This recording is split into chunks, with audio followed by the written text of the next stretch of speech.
Auburn is a 2.5-point favorite on the road from McLean Stadium. This game will be 8 o'clock Eastern time on Fox. And if you're wondering why we're starting here, we go in chronological order. So this is not in order of priority. This is purely chronological, starting Friday night, 8 o'clock on Fox. The blackout on the Brazos. So it's going to be an intense and hostile atmosphere there in Waco, Texas. First meeting between the two programs since 1976. That was a 15-14 Baylor victory in Auburn. So it's been a while since they've played. Let's talk about Baylor a little bit last year. Shaky start. And then they ripped off 6 consecutive regular season wins that provided a ton of surge and a lot of momentum into this offseason. For Auburn, they've now had 4 straight losing seasons, and they desperately need to make an early statement to kind of prove that the program is back on the ascent with the talent they accumulated this offseason. Now, a pretty significant contrast in program perception. You look at Baylor. They have proven assets. They have a lot of returning production. They have home field advantage. They have momentum. Pretty much on the other side, it's Auburn. They have the SEC on their chest. They have a really talented roster that's made up mostly of blue chip talent, but it's kind of a projection. We're projecting what Auburn might be. We know what Baylor is. Let's talk about Baylor's overall kind of coaching staff, right? Dave Aranda, he's a defensive savant. We know that. He's the architect of the defense. He's the primary defensive play caller. He likes to create a lot of complexity with his defensive looks. He's one of the masters of simulated pressures. What is that? That's when you give off the impression that you're blitzing, but you're really only bringing 4 pass rushers. You're dropping out a defensive end.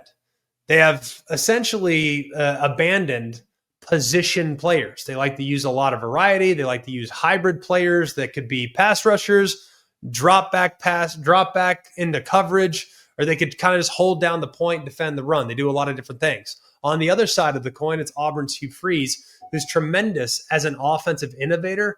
They love to use RPOs. They like to be aggressive. And the system is predicated on the quarterback making the correct decision post-snap. When it's done well, the conflict defender that they're pointing out has no answer. When it's done poorly, it can lead to negative plays and turnovers, which we have seen in the past, and we saw it a lot with Auburn last year. Let's go into the quarterback matchup quickly. Baylor's Sawyer Robertson enters the 25 season as the nation's returning leader in QBR at just under 84 last year. He was 5th in the country in that metric last season. He became the full-time starter in week 3.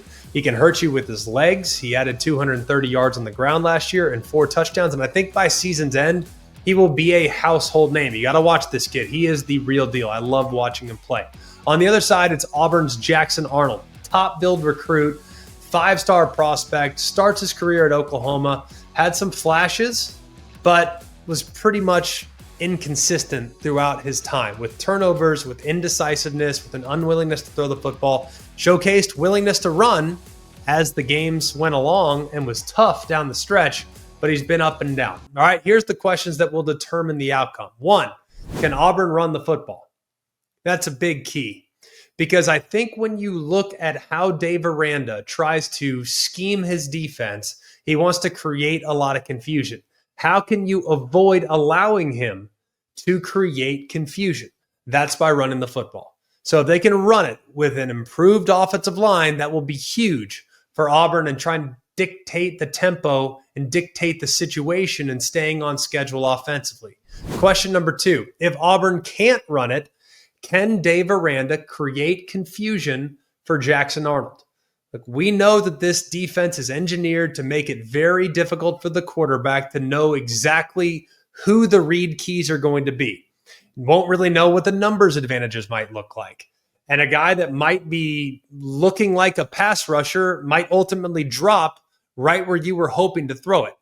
That confusion can be really challenging. And if Aranda is successful in creating that deception, that could neutralize the foundational advantage that the RPO provides, that RPO being a run-pass option. So it could be problematic if Auburn cannot consistently run the football on early downs and distance. Question number 3, can Baylor's offensive line control the line of scrimmage and run the football? Now, it's a veteran group. And if you look at their efficiency numbers along the offensive line, they were among the nation's best last year. They don't have a lot of depth. That is a problem. They also lost their number 2 running back, Dawson Pendergrass, who rushed for nearly 700 yards last year. And Bryson Washington's their go-to guy. He's their home run hitter. He went for over 1,000, but he was the lightning to Dawson Pendergrass. That's the thunder.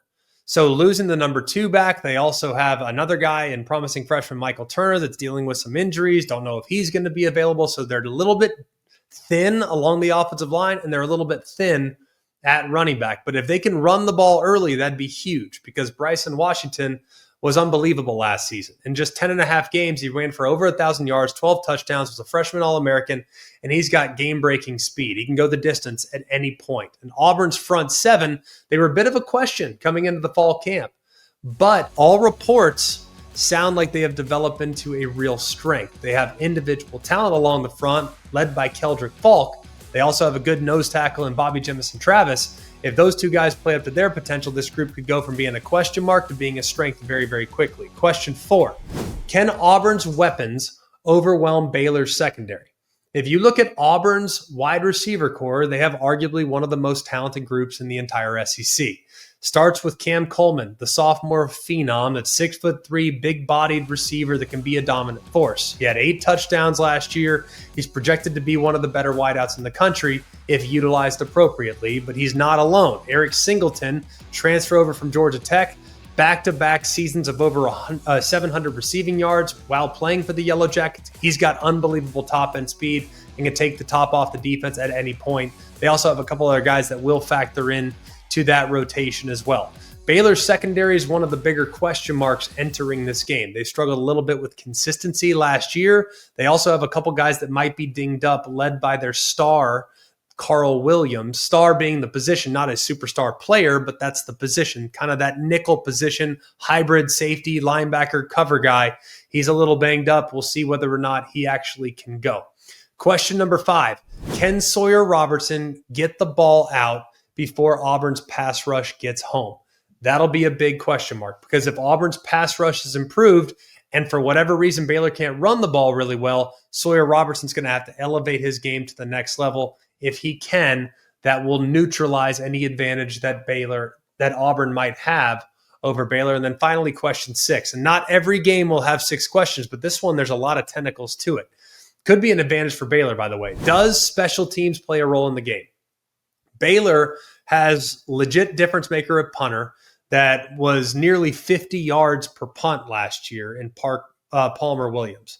That can flip the field pretty quickly. Meanwhile, Auburn's star kicker, Alex McPherson, who's really accurate and has been talented, he's questionable going into this game. He has a serious illness that sidelined him for most of the season last year. And if he's unavailable to go, that could affect what Hugh Freeze does on 4th down in plus territory. The pick in this game, I'll take Baylor to win this game at home. I really like the quarterback advantage that Baylor has, and I think they will have enough in the home field environment to create enough big plays to keep Auburn in a difficult spot, potentially playing from behind.